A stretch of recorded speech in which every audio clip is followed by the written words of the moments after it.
எல்லாருக்கும் வணக்கங்க. Welcome to NSW academy. இந்த வீடியோ பதிவை நீங்கள் முழுமையாக பார்க்கணும் அப்படின்னு நான் ஆசைப்பட்றேன். ஏன்னா நீங்கள் நிறைய சக்ஸஸ் ஸ்டோரி நீங்கள் பார்த்துருப்பீங்க.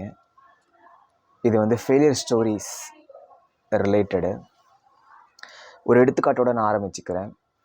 இப்போ ஒரு பதவிக்காக, ஒரு போஸ்டிங்காக ஒரு 100 வேக்கன்சி கொடுக்குறாங்கன்னு வச்சுக்கோங்க.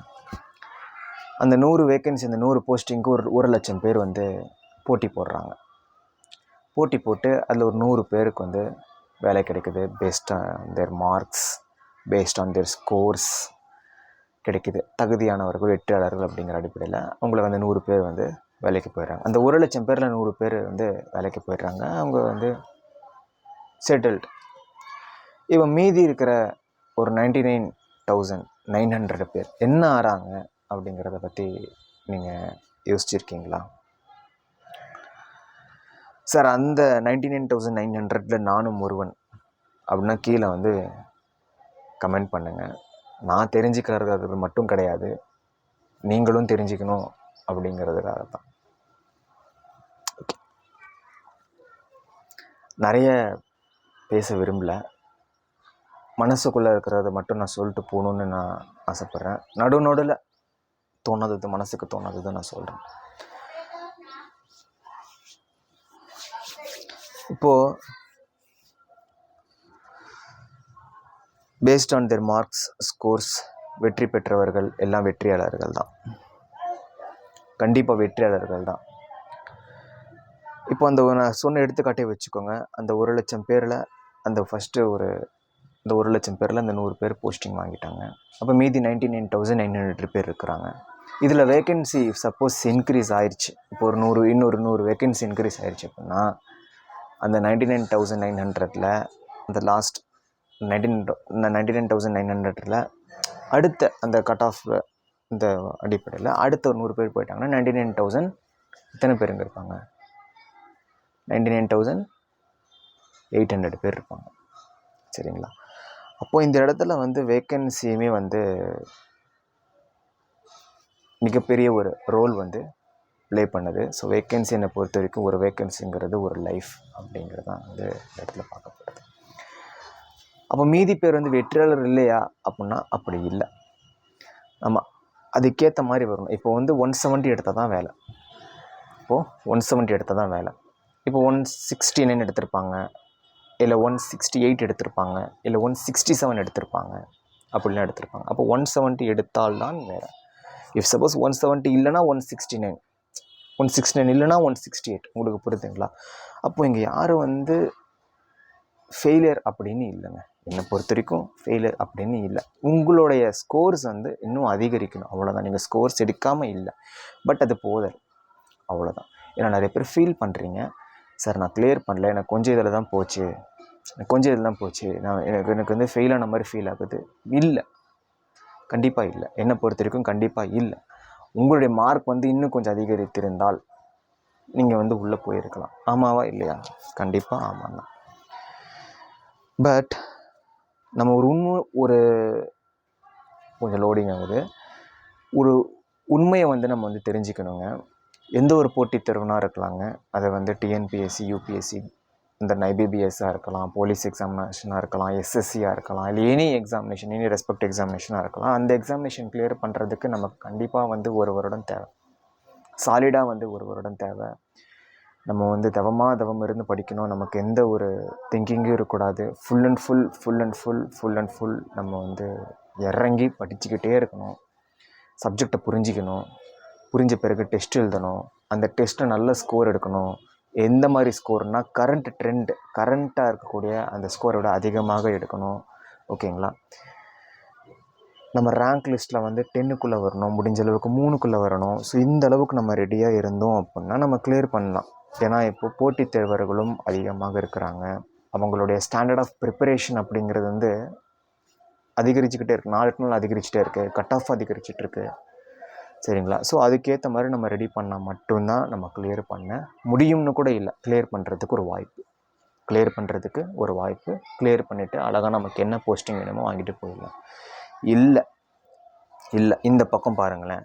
இல்லை, நான் சார் நான் காலையில் எந்திரிப்பேன் சார்.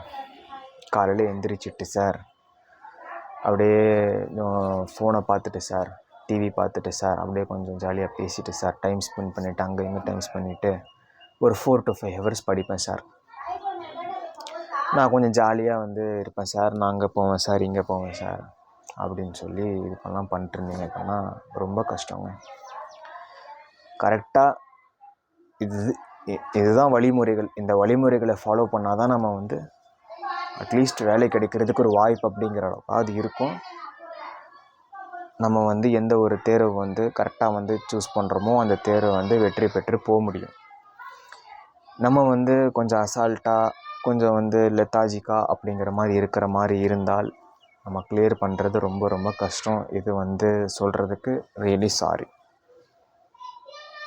ஏன்னா அதுக்கப்புறம் ஃபீல் பண்ணுறதுக்கு நம்ம இப்போவே ஃபீல் பண்ணி இது பண்ணிக்கணும்னு நினைக்கிறேன். ஏன்னா நிறைய பேர் வந்து நீங்கள் கமெண்ட்டில் பார்க்கலாம், நம்ம பாஸ்ட் கமெண்ட்ஸ்லாம் பார்க்கலாம், ஃபீல் பண்ணுறாங்க. சார் இந்த 2025 ஒரு போஸ்டிங் வாங்கணும் அப்படின்னு நான் நினச்சேன் சார். அது என்னன்னே தெரில, என்னால் படிக்கவே முடியல சார்.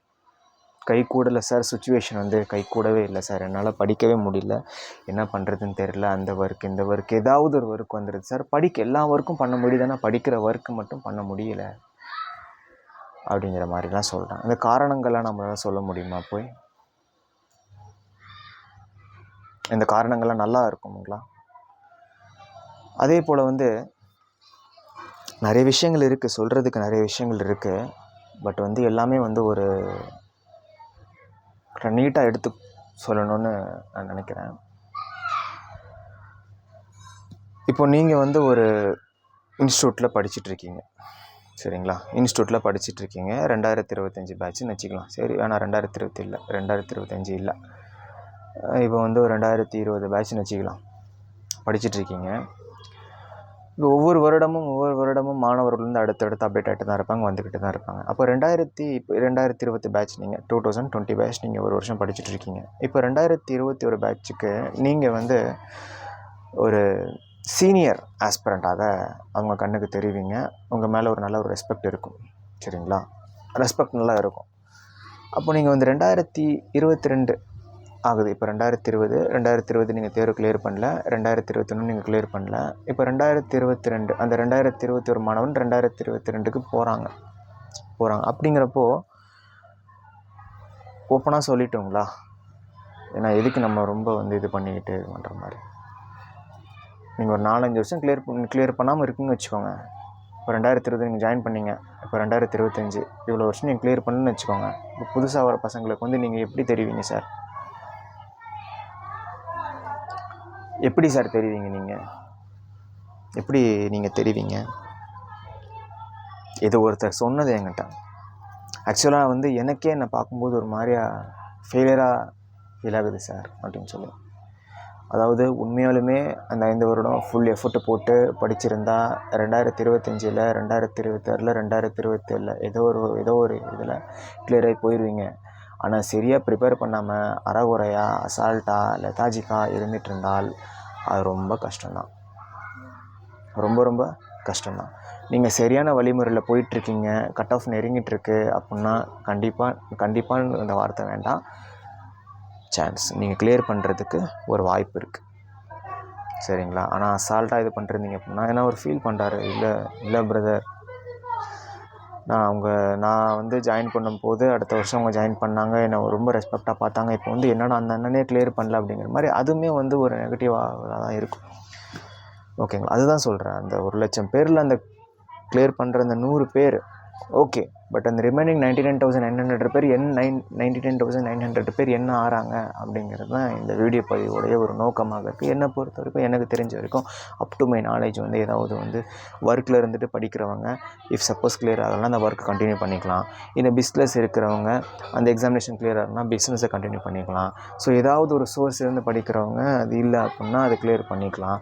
பட் இஃப் சப்போஸ் எதுவுமே இல்லைன்னு வச்சுக்கோங்களேன், அவங்க என்ன ஆவாங்க அப்படிங்கிறத பற்றி நினைக்கும் போது எனக்கே வந்து ஒரு மாதிரியா கவலையாக இருக்குங்க. லைக் இது வந்து ரொம்ப ஒரு கவலையான ஒரு விஷயம். இதை பற்றி நான் பேசணும் அப்படின்னு சொல்லி நினைக்கிறேன். பட் வந்து கவலைப்பட்டு மட்டும் எனக்கு வந்து எந்த ஒரு இதுவும் கிடைச்சது, எந்த ஒரு யூஸும் இருந்ததில்லை. அதை நீங்கள் கவலைப்படாதீங்க. இது வரைக்கும் முடிஞ்சு போச்சு. இதுக்கப்புறமாவது நம்ம வந்து என்ன பண்ணணும் சார், என்னால் வந்து ஓப்பனாக சொல்கிறேங்க, என்னால் வந்து இந்த காம்படிட்டிவ் எக்ஸாமினேஷனில் வந்து படித்து நீங்கள் சொல்கிற மாதிரி தவம் இருந்து அழகாக படித்து அந்த கட் ஆஃப் இது பண்ணி என்னால் போக முடியும் அப்படின்னா அதுக்கேற்ற மாதிரி ஃபுல்லாக ட்ரை பண்ணுங்கள். ஏன்னா வந்து டைம் போயிட்டுருக்கு, டியூரேஷன் போயிட்டுருக்கு, ஏஜ் போயிட்டுருக்கு, எல்லாமே போயிட்டுருக்கு. சப்போஸ் இருந்தால் பண்ணுங்கள். இல்லை சார் என்னால் அது முடியாது அப்படின்னா அடுத்து என்னமோ பார்த்துட்டு லைஃப்பில் செட்டில் ஆகிற வழியை பாருங்கள். இது என்னுடைய ஒரு பர்சனலான ஒரு இது தான், சரிங்களா? ஏன்னா நம்ம வந்து வாழ்வதற்கு நமக்கு தேவை ஒரு மாதத்துக்கு ஒரு 20,000 to 30,000 நமக்கு தேவை, ஓகேங்களா? ஸோ உங்களுடைய நீங்கள் வந்து ஆல்ரெடி வந்து இந்த மாதிரி எக்ஸாமினேஷனில் ஃபீல்டில் இருக்கீங்க, படிச்சிருக்கீங்க அப்படின்னா அதுவே நாலேஜ் உங்களுக்கு நல்லாவே இருக்கும், ஓகேங்களா? நல்லாவே இருக்கும். அந்த நாலேஜ் கூட நீங்கள் அப்ளை பண்ணி ஒரு பிஸ்னஸ் ஆரம்பிக்கிறதோ இல்லை ஏதோ ஒரு வேலையோ நீங்கள் பண்ணி இது பண்ணிக்கோங்க. ஏன்னா நமக்கு ஒரு மாதத்துக்கு நமக்கு ஒரு சம்பளம் அப்படிங்கிறது நமக்கு தேவை. அது இருந்தால் நம்ம குடும்பத்தை வந்து ஸ்மூத்தாக ரன் பண்ணிக்கலாம், மேரேஜ் பண்ணி லைஃப்பில் செட்டில் ஆகிக்கலாம், அவ்வளோதான், ஓகேங்களாங்க? ஸோ அதனால் இதுக்கு ஒரு ஃபீல் பண்ணாதீங்க. இது கிடைக்கலனா அடுத்து என்ன அப்படிங்கிறத பார்த்துக்கோங்க. எந்த இடத்துலையுமே நின்றுடக்கூடாது அப்படின்னு நான் ஒரு வருடம் வந்து இந்த யூடியூப்பில் நான் இல்லை. ஒரு வருடம் நான் யூடியூப்பில் இல்லை, பட் சேனல் இருந்துச்சு, நான் இல்லை. என்ன நடந்துச்சு என்றது எனக்கு சத்தியமாக தெரியாது. என்ன நடந்துச்சு அப்படின்னு எனக்கு தெரியாது. இந்த வீடியோ பதிவு வந்து கொடுக்கணும் அப்படின்னு நான் ஆசைப்பட்டேன். நான் திரும்பி வந்துட்டேன். என்னோடய கடமை பண்ணணும்னு நான் ஆசைப்பட்றேன். Okay, so no need to worry. Exam clear ஆகிடுச்சு, அடுத்து என்னங்கிறத பார்த்துக்கலாம். கிளியர் ஆகலை அப்படின்னா அதுக்கான முயற்சியை நம்ம வந்து எடுத்து வைப்போம். ஸோ ஃபினான்ஷியலாக ஓகே, அப்பா அம்மா சப்போர்ட் பண்ணுறாங்க, அண்ணன் தம்பி இது போல் வந்து சப்போர்ட் பண்ணுறாங்க அப்படின்னா ஓகே, படித்து பண்ணுங்கள். இல்லை சார் அது போல் வந்து சப்போர்ட் பண்ணுறதுக்கு யாரும் இல்லை அப்படின்னா சைடு பை சைடு வந்து ஒர்க்கு போயிட்டு உட்காந்து படித்து கிளியர் பண்ணுங்கள். இல்லை சார் எனக்கு தெரிஞ்சிச்சு, என்னால் படிக்க முடியல, படிக்காமல் எப்படி சார் கிளியர் பண்ண முடியும், எனக்கு தேவை வந்து ஒரு நல்ல ஒரு வேலை, ஒரு நல்ல சேலரி அப்படின்னா அழகாக ஒரு ப்ரைவேட்டில் வந்து என்னங்கிறத பாருங்கள், தேடுங்க, அவ்வளோதான், சிம்பிள். இது நீங்கள் வந்து வரி பண்ணக்கூடாது, ஃபீல் பண்ணக்கூடாது அப்படிங்கிற அடிப்படையில் தான் இந்த வீடியோ பதிவு வந்து நான் உங்களுக்கு கொடுத்துருக்குறேன். ஓகே, தேங்க்யூங்க, தேங்க்யூ.